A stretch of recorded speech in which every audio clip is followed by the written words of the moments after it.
Good afternoon. For those of you that don't know, my name is Augustus Invictus. I'm a candidate for United States Senate seeking to unseat Marco Rubio. I'm a lawyer and a politician. I'm a philosopher and an historian. I am not a martial arts expert or an expert in firearms training or anything of the sort. So I am humbled even to be invited to sit among you. Much more so being asked to speak. So thank you very much, everybody, for having me here. In keeping with the theme and the energy of this gathering, I wanted to give an informational lecture instead of something like a speech that would be given at a political rally.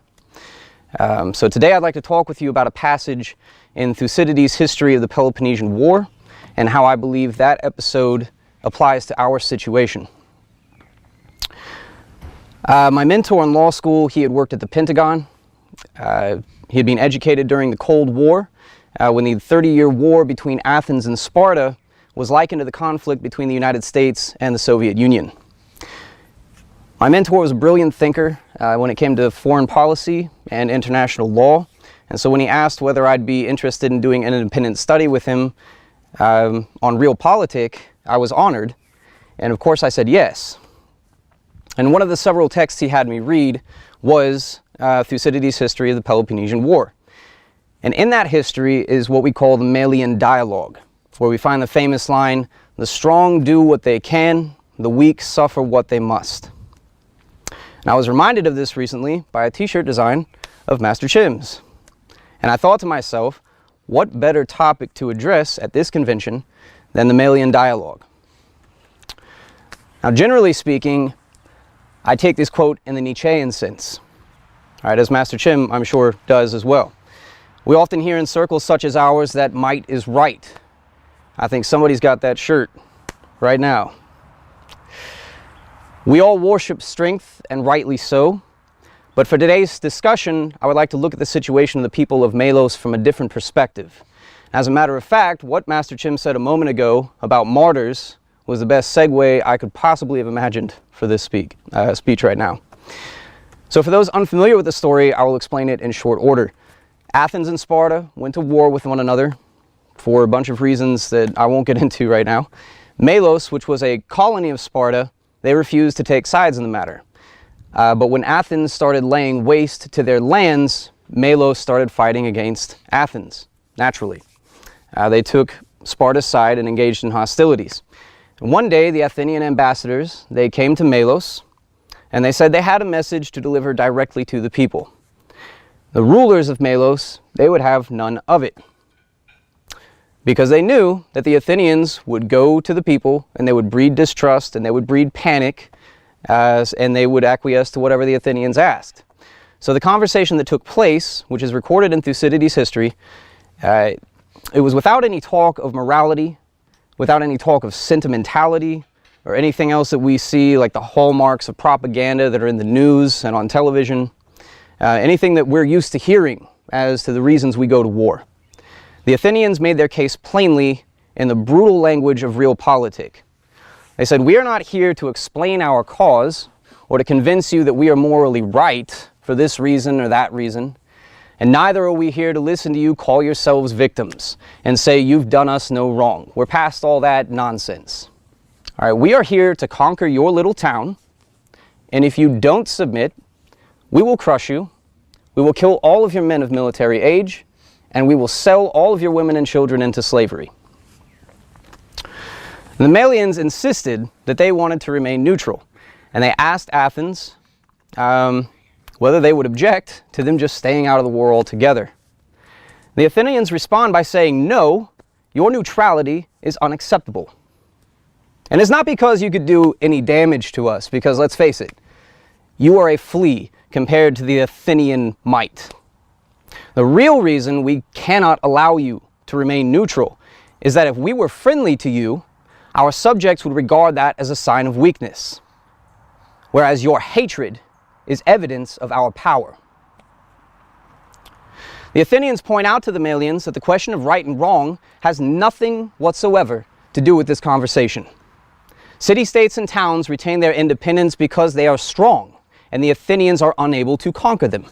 Melos had no such strength. The Melians speak to the Athenians of hope, of the gods, of their alliance with Sparta. They refuse to submit to Athenian rule, choosing instead to believe that some deus ex machina would save them in the end. And so it came to pass that the Athenians built a wall around the little colony of Melos, and they blockaded them, and they laid siege to the town, and all of the men of military age were put to death, and all of the women and children were sold into slavery, just as they said it would be. Athens wiped their little colony from the map, and they are known to history only as the fools who dared to stand against the might of Athens. Well, we chastise the people of Melos for their short-sightedness. They should have known better the price of weakness. But let me ask you, what exactly were they supposed to do? Submit? Surrender themselves and their freedom to be ruled by foreigners? Because no amount of military training or arms buildup would have changed anything, would have prevented anything that happened to them. They were a small colony standing against the entire empire. I contend that the people of Melos did what needed to be done. They fought to the death. I contend that the people of Melos knew what the American people have long forgotten, that death is preferable to slavery. I contend that the people of Melos are to us an example of right action. We must honor death and abhor slavery. We must fight even in the face of annihilation. See now the American people as the people of Melos, the federal government as the Athenian Empire. What are we to do in the face of such overwhelming force, with no escape and no honorable means of settlement? Are we to suffer our children being sent to prison for 20 years at a time for selling their own prescription pills? Are we to suffer our neighbors being incarcerated at a higher rate than the countries of Saudi Arabia, North Korea, and Venezuela combined?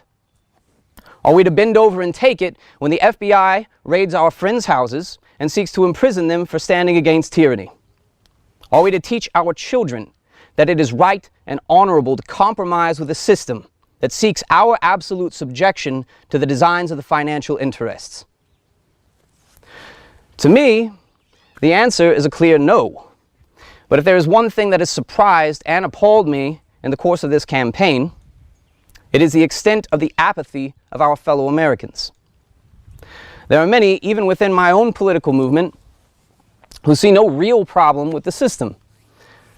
We just need to fix this thing over there, or tweak this thing over here, and everything would be just fine, they say. If the FBI would just prosecute Clinton, we could trust the government again. If Americans could just be more tolerant, terrorists would stop attacking us. If rich people would just pay a little more in taxes, everyone would live happily ever after. My brothers, you must bash their ears with a hammer before they will learn to listen to you. The masses have found happiness in slavery. They love CNN and Fox News telling them what to think, how to feel, which products to buy, which governments are legitimate and illegitimate, what values they should hold. And so it is up to us, every man sitting here. No one is coming to save us. We have no ally in Sparta to swoop in and save us from the Athenian Empire. No legitimate belief that our gods are going to pull our asses out of the fire. No justified hope in the sudden enlightenment of the American people. We are it. So what are we to do? How are we to fight against the globalist empire headed by the federal government? I humbly propose to you an outline of short-term, midterm, and long-term strategies. In the short term, we must start with ourselves, which is kind of what we're doing here, I think. For if we are unsure of our purpose, or if we are weak or infirm or powerless, then the entire project fails. High cultures are not created by soft men who cannot make up their minds. High cultures are created only by the powerful. First, determine what you are fighting for. Take it from one who knows. When the FBI and the US Marshals start interrogating your friends and your family, you start wondering why you ever started doing this. If you are unsure of your purpose, you will not make it to the other side. So before you do anything else, determine why you are doing this at all. For as Nietzsche said, he who has a why can live to bear almost any how. Next, I would recommend educating yourselves. Study law and history, martial arts and weaponry, the history of Western civilization and its values. Without personal power, you are not much help to anyone. We sit presently in a group of men who know all of these things between us and more. So let us take advantage of that. Last and most difficult in the short-term strategies, that is to disconnect. Free yourself as an individual from television, from fast food, from bank loans. Make of yourself a pure weapon. To strike at this machine, you must be unfettered by the chains keeping our fellow citizens in submission. It is difficult indeed to raise your fist against the system while still bound to your desk or your car loan or your favorite sitcom. Also part of the short-term strategy is to amp up your propaganda game.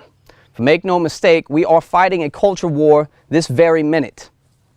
We fight for family, tribe, and nation.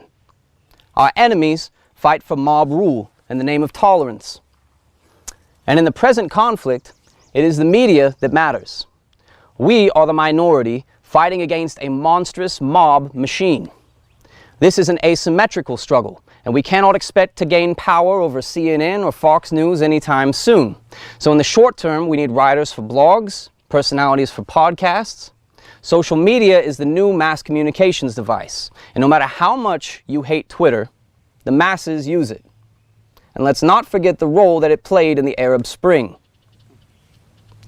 Another part of the short-term strategy, one I often overlook in my talks, is lawfare, which is, as you might imagine, use of the legal system to cripple your opponent off the battlefield so that his hands are tied in the regular theater of operations.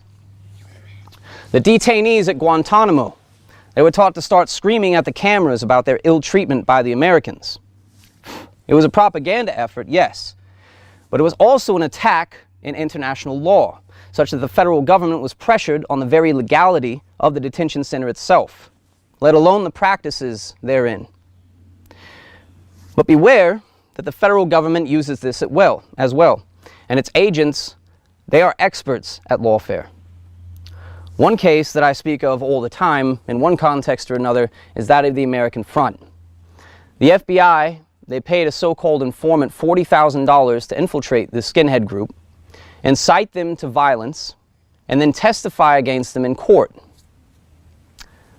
That case is ongoing, so there's only so much that I can say about it right now, but I will tell you that this is part of an age-old tactic of tyrannical governments. Outlaw militias and paramilitary groups, demonize those who stand against the empire, and disarm the population.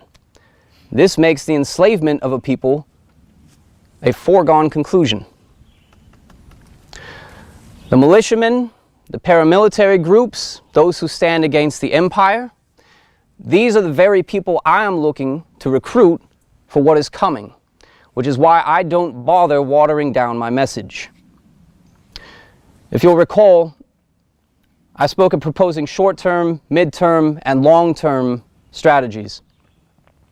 In the mid-term, we must engage our enemies in asymmetrical warfare utilizing guerrilla tactics. We must not allow ourselves to be surrounded as the Melians did. But because I'm not trying to get any of us arrested for conspiracy charges, that's all I'm going to say about the midterm. You do not fight a stronger enemy on their terms. That was the gravest mistake the Melians made. In any event, such a midterm strategy would be bankrupt without having our sights set on the long term. What sort of society do we want to create, gentlemen? We talk of restoring our republic, but what does that actually mean? We talk of being free, But many would argue that we are free right now, even regardless of the fact that the FBI may be the new KGB, even given the debt system and usury and 9-to-5 jobs and the corruption of the courts and the infinite laws we live under. We know what it means to be free. We know what it means to restore our republic, and we know what sort of society we want. We know these things in our hearts. We live this vision daily, but we could be smug about that all day long, and it still won't mean a hill of beans if our vision dies with us. I said that the short-term strategy begins with self-education. So should the long-term strategy begin with educating our children and our grandchildren. Raise strong men and women, not ignorant, happy-go-lucky children, which I believe we just heard about the methods of doing so. It might be cute when they're young to hear them talking child's talk about Pokemon and television shows or whatever the hell kids are into these days. But think of what a disservice is done in the long run. If their parents do not teach them how to be men and women, the world will. And I tell you that the world will not teach them to value strength and honor and courage and integrity and intellect and loyalty. It will command them to value weakness and shame and ignorance and fear and submission. The long-term game is largely a matter of values. Also part of the long-term strategy is writing for posterity, not just for blogs and Twitter. Now, that's not a knock on blogs, as I've already noted they are important in the short term. But Thucydides' history of the Peloponnesian War has been guiding statesmen, politicians, for 2 millennia now. So food for thought. A final word on long-term strategy: create. And if you have not the vision, build with one who has. As for the overall strategy, short-term, midterm, and long-term, I've said time and again, the entire question comes down to this: do you want to live comfortably as a slave, or do you want to be free and to risk your very life to claim that freedom? Here's another thing that the Athenians said to the Melians: you seem to forget that if one follows one's self-interest, one wants to be safe, whereas the path of justice and honor involves one in danger. Now, they said this to convince the Melians that the Spartan allies, they weren't coming to save them, but it is true across the board. If you seek justice and honor, you are in danger. Your life cannot and will not be comfortable. Slavery and honor are forever separated. The choice comes soon, and when it does, all will disappear like smoke in the open air. The bills, the soccer game, the open house at the school next month, the new Snoop Dogg album that just came out yesterday, by the way. Think of just the past month alone. Orlando and Dallas, another terrorist attack in France, an attempted coup d'etat by the military in Turkey just last night. These are not mere coincidences. These events are a beginning. Civil war looms in Europe and in North America. The entire Western civilization is on edge. And the coming conflict will wash away all the trivialities that we mistake as being things of importance. And this is why I say prepare. Work and prepare. For the time comes sooner than you may think.